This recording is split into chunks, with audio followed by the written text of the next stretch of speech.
Tejasvi Yadav right now speaking to the people at the Ramlila Maidan. हमारे अभिभावक, बुजुर्ग, माताएं, बहनें और नौजवान युवा साथी, आप सबका इस रैली में हम स्वागत करते हैं। आप सब लोगों का अभिनंदन करते हैं।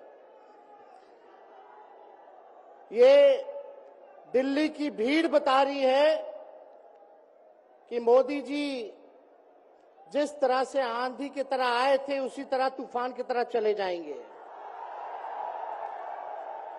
पहला रैली हम लोगों ने पटना में किया, दूसरा बॉम्बे में किया और तीसरा आज जो है दिल्ली में हो रहा है।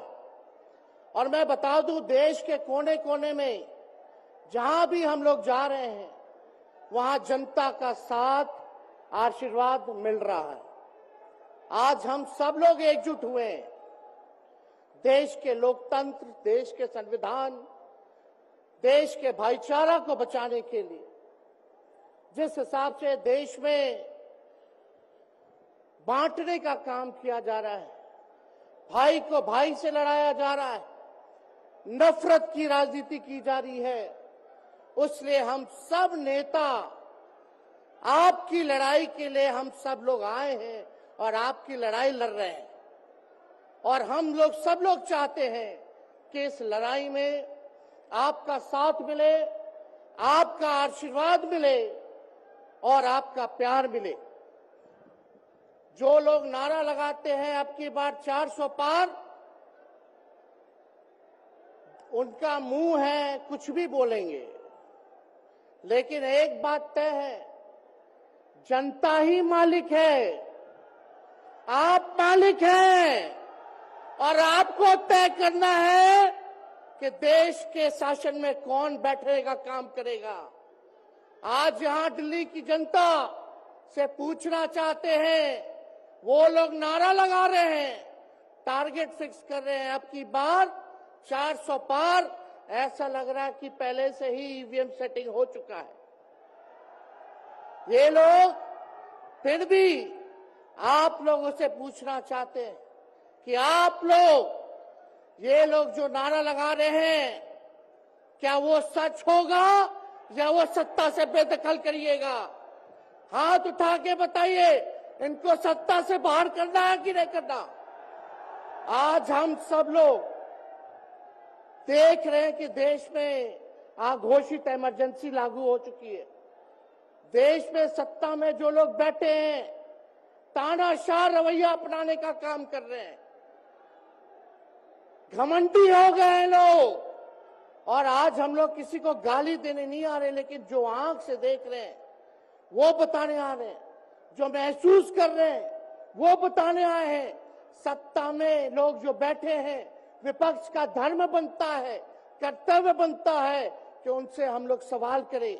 आज मेरा मानना है कि देश में सबसे बड़ा अगर दुश्मन है तो बेरोजगारी है, महंगाई है, गरीबी है। आज यहाँ लोग हैं, नौजवान हैं, नौजवानों से पूछना चाहते, बताओ कितने नौजवान यहाँ जो हैं मोदी जी ने नौकरी दिया? हाथ उठा के बताइए। कोई नहीं मिलेगा। मोदी जी ने कोई नौकरी नहीं दी, सब कुछ जो है प्राइवेटाइज कर दिया। और हम लोगों ने बिहार में जब कांग्रेस लेफ्ट इंडिया अलायंस की सरकार थी, 17 महीने में 5 लाख नौकरी हम लोगों ने देने का काम किया। आज किसान तबाह है, युवा परेशान है, लेकिन किसानों से मोदी जी को मिलने का समय नहीं है। मोदी जी मिलते तो प्रियंका चोपड़ा से मिलेंगे, किसानों से नहीं मिलेंगे। अक्षय कुमार को इंटरव्यू देते थे पिछले चुनाव में, इस बार बिल गेट्स को बुला करके इंटरव्यू देने का काम कर रहे हैं।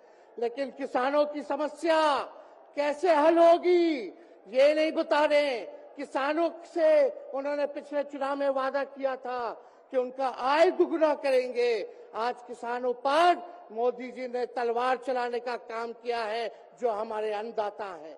इसलिए आप सब लोग, हम लोग जब आवाज उठाते हैं तब मोदी जी और उनकी जो सेल है पार्टी की, उस पार्टी का सेल में कौन है? ईडी है, सीबीआई है, इनकम टैक्स है। लालू जी को तो कई बार सताया गया, मेरे ऊपर मुकदमा किया गया, मेरी मां पर, मेरी बहनों पर, मेरे जीजाओं पर, मेरे पिता के जितने संबंधी थे सब पर केस मुकदमा किया।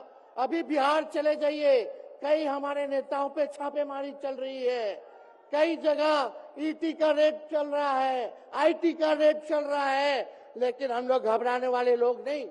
आज देश में जिस हिसाब से हेमंत सोरेन जी को और अरविंद केजरीवाल को गिरफ्तार करने का काम इन बीजेपी के लोगों ने किया है, तो उनको हम बता दें कि इनके गीदड़ भपकी से हम लोग डरने वाले नहीं हैं। हम लोग संघर्ष करने वाले लोग हैं, और पिंजरे में तो शेर ही को कैद किया जाता है।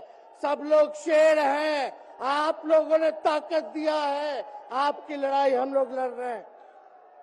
कंस राज आप लोगों ने देखा होगा, जब जब कंस को किसी से तकलीफ होती थी, डर लगता था, तब तब जेल में लोगों को बंद कर दिया जाता था। लेकिन जेल जाने से यहाँ कोई डरने वाला नहीं है। कितने लोगों को जेल भेजोगे? लेकिन जब जनता जब जवाब देगी, जब वोट का चोट दीजिएगा, तो मोदी जी हाथ मलने का काम करेंगे, सत्ता से बेदखल हो जाएंगे। इसलिए ये अपनी ताकत को पहचानिएगा। सब लोग चुनाव के समय आप सब लोग पोल कीजिएगा, वोट दीजिएगा, लोगों को भी वोट दिलाने का काम कीजिएगा। बीजेपी के लोग झूठ बोलने वाले लोग हैं। ये लोग यूरिया को भी चीनी बना देते हैं, ये लोग गोबर को भी हलवा दे करके परोस देते हैं, ये लोग आंख फोड़ करके चश्मा दे देंगे और फिर बोलेंगे देखो हमने चश्मा दिया। ये झूठी पार्टी है, इसलिए इन पे विश्वास मत कीजिएगा। मोदी जी कहते हैं कि उनका गारंटी मजबूत गारंटी है, गारंटी की बात करते हैं। हम बोलते हैं मोदी जी की गारंटी वैसी ही गारंटी है जैसे चाइनीज माल होता है, 2-4 बार इस्तेमाल करोगे और वो गारंटी जो है खत्म हो जाता है, टूट जाता है, खराब हो जाता है। तो जब तक चुनाव है तब तक ही मोदी जी की गारंटी है, बाकी कुछ नहीं। 2 करोड़ रोजगार का क्या हुआ, 15-15 लाख रुपए का क्या हुआ, ये जवाब नहीं देने वाले, लेकिन हमेशा जो है प्रोपेगेंडा चलाने का काम करते हैं और लोगों को भटकाने का काम करते हैं। इसलिए आप सब लोगों को सावधान रहना पड़ेगा। इनके झूठ पे आप लोग विश्वास मत कीजिएगा। और हम सब लोगों ने आज तस्वीर देखा, आज तस्वीर क्या देखा कि आज महामहिम राष्ट्रपति जी आडवाणी जी को भारत रत्न देकर के सम्मानित कर रही थी।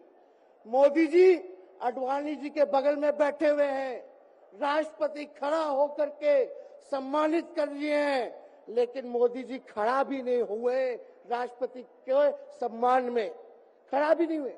इससे पहले भी हम लोगों ने तस्वीर देखी कि राष्ट्रपति पीछे पीछे चल रही है, मोदी जी आगे आगे चल रहे हैं। ये हम आप सब लोगों को बताना चाहते हैं कि इनका संविधान पे कोई विश्वास नहीं है। ये लोग नागपुरिया कानून को लागू करना चाहते हैं, आरएसएस के एजेंडे को लागू करना चाहते हैं। इसलिए ज्यादा कुछ ना कहते हुए एक आंकड़ा हम जरूर बताना चाहेंगे। देश में इंटरनेशनल लेबर ऑर्गेनाइजेशन ने सर्वे किया है, उसमें आंकड़े हैं कि आज देश में बेरोजगारों में से 83% युवा है। पढ़े लिखे युवाओं में बेरोजगारी लगभग 65% है। ग्रामीण क्षेत्रों में सिर्फ 17.5% युवाओं के पास ही काम है। यानी भारत की आत्मा गांव में 82% युवा आज बेरोजगार हैं।